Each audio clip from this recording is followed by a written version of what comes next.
Hi, my name is Daniel Pinto. I finished top 10 on the Serra da Estrela Granfondo.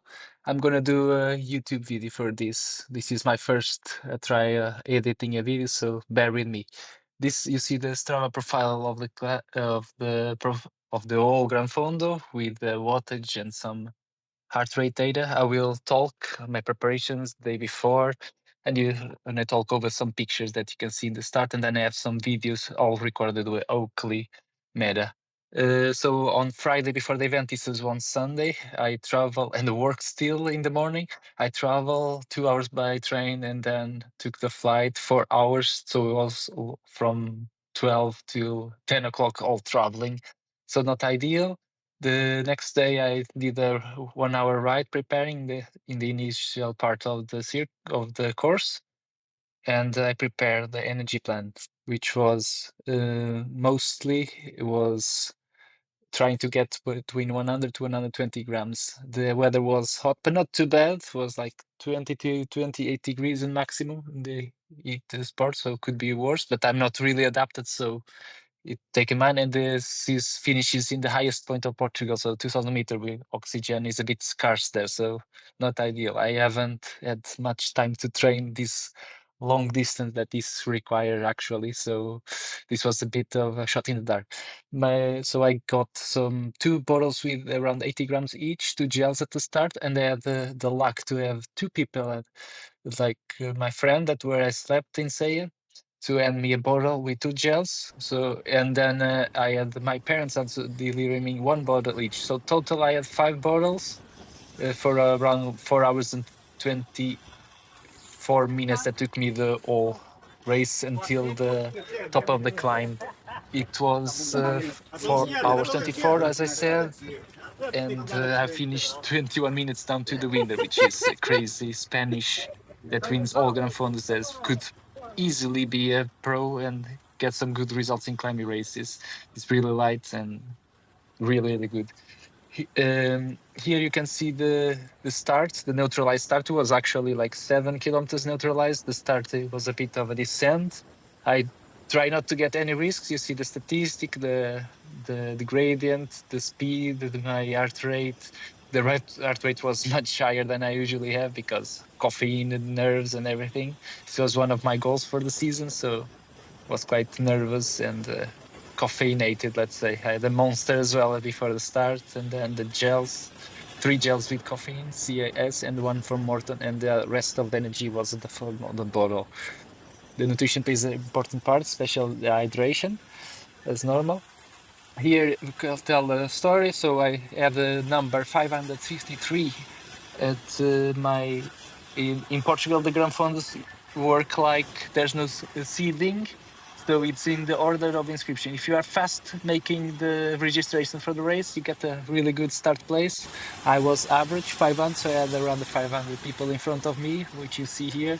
I take like with this is quite easy because it's neutralized quite a long time, and as it descends, there's a bit of space. I can make quite quickly my way to the front, as you will see. Took like 3 minutes, and I was almost in the compact part of front of the group. I think I here start to see already the front car around here, so it was quite easy to get there. Then we turn left. This was the descent. We have two roundabouts. We start left, and then we have a climb, which was still neutralized, like for a 3K climb, quite steep in some parts. As I can continue, got some pictures in the beginning. You saw all of these recorders, Oakley Meta glasses, as I said, really good. There was amazing parkours actually, the long climbs with a lot of 4,000 meters elevation gain, which is crazy. I never did a Grand Fond with so much elevation. We had luck with the weather, no wind, no rain, quite good temperature, a bit hotter later in the day, but which I'm not really used living in Norway. Here you see actually the final. Now I transitioned already to the final of the first climb after we have been riding a group of like 50, and the favorite, the Spanish that won, attacked with dropping more than 6 watts per kilo. Here you see my wattage was 400. I am dropping with 300 watts, and they are riding away like it was nothing. You see here the stats which required like 360 Making the kilowatts for pace 5 control. minutes. And Going here to the race. Long day I ahead. control the pace and get to my rhythm group because behind it is was catching me. insane to try to follow It's it. I should have realized that before. I made the group Last of wind. 7. Then behind me Gonna be comes 1 or 2 2 in the guys front. from the teammates. One And that then is actually my friend. I know him very well. I Really know very he's a fast. crazy good descender. The other guy I didn't know, but he was not a good descender, but really small and good climber. You see the whole climb took like 1 hour at 280. The first part was actually really easy, and then you start dropping. Here my friend gets me a bottle with the gels. And you have behind me the guy that was dropped on the descent. 1 more 9 This kilometers was climb. in the 43 I'm kilometers just to gonna go, stick to this the plan. feeling. Still a lot to go. This is a 9-kilometer Place climb. The 9 at the moment. climb that you saw in the the third climb in the on the climb. This is a really long one. Go from Now 500 to exiting 1,300 the village of Folgozinho. and the Hopefully getting finish some of water this soon. climb, I had my parents It's giving tough. me with like We keep 100, going. 200 meters between them, giving me 1 bottle each. So I feel that this is like 70 k's into the ride. I was already getting cramps in the descent because I went to the red there in the beginning, and I am already really seeing stars. My heart rate is really high for the heat, all the nervosity, the caffeine, and I'm really suffering already. Actually, people from the we have a Medifondo now. cobblestones to help to the to the party. Here This is is really tough. steep. People, we are catching already people from the Medifondo that had like 40 kilometers less than us and half of the elevation gain, but we are already cutting the end of those people, like the slower of those guys.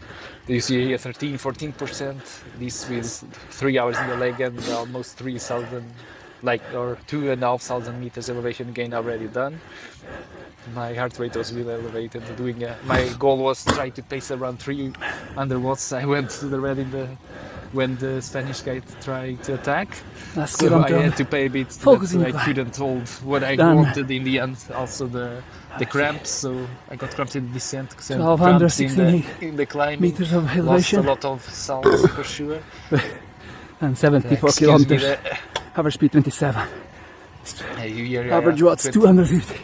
27 till there with almost 3,000 meters. Then we end at the top of this Folgozinho climb. We have a short descent and a smaller climb, like 3 k's, 3%, and then a descent down to Mantegas, and then we had left the last climb, which was really tough when you are already deep in your reserves. I'm not training, as I said, like long hours, so this is really tough to me.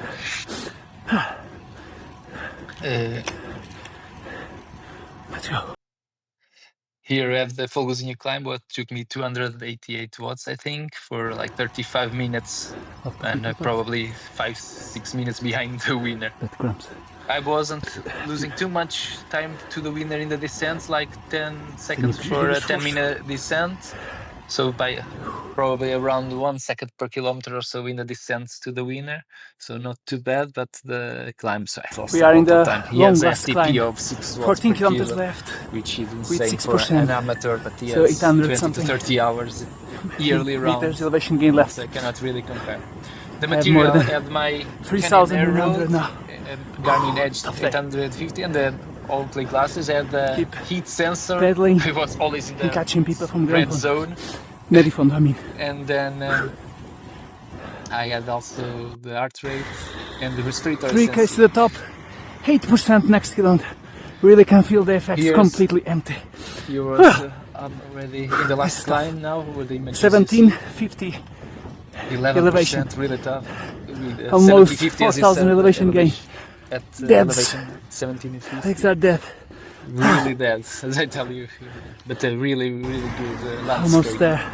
We have some cars passing us, and I'm always catching some all the time medium Fondo people. Here we see the iconic like Nossa Senhora to the right side, which is almost in the last 2 k's or something like that. Around 2 k's left to the top now. 150 meters The left oxygen in is the fast, elevation. the heart rate is really high Kilometer for the water 8.2. time belief. I cannot go much than 270 watts. Not I of more. get cramp. I'm There she really, is. really suffering with 4 Help hours us. plus in the leg. A lot of kilojoules burned, like at this time I had probably 3,700 kilojoules, which I'm really not used to. So this is only Vamos, survival tapas. to the end. I try to give incentive to all the riders I'm passing. And here you see the final climb was like 1 hour and 5 minutes at Now I'm making the 258 descent watts back to with a Serra. small descent in This part is not 60. timed. I think I got the I 9th didn't have place anything overall. left. Not sure So about 40 my class. watts, Top 10, 40 I watts gave less everything and, I had. A lot of cramps. In the end, I couldn't hold more than 250 watts. The last climb almost was disgraceful. That's all I had left. No trainings with that accumulation ever. Altitude, beat heats. Only excuses for the excuse book. But it was nice. Beautiful landscape, good weather. I gave everything I had. That's without important. And no bad luck. I have to be This was happy with that. footage to See you the descent. finish. And here were the Strava total time, so like almost 4,000 kilojoules and everything. So I'm happy with it. I did everything I can. Thanks for watching.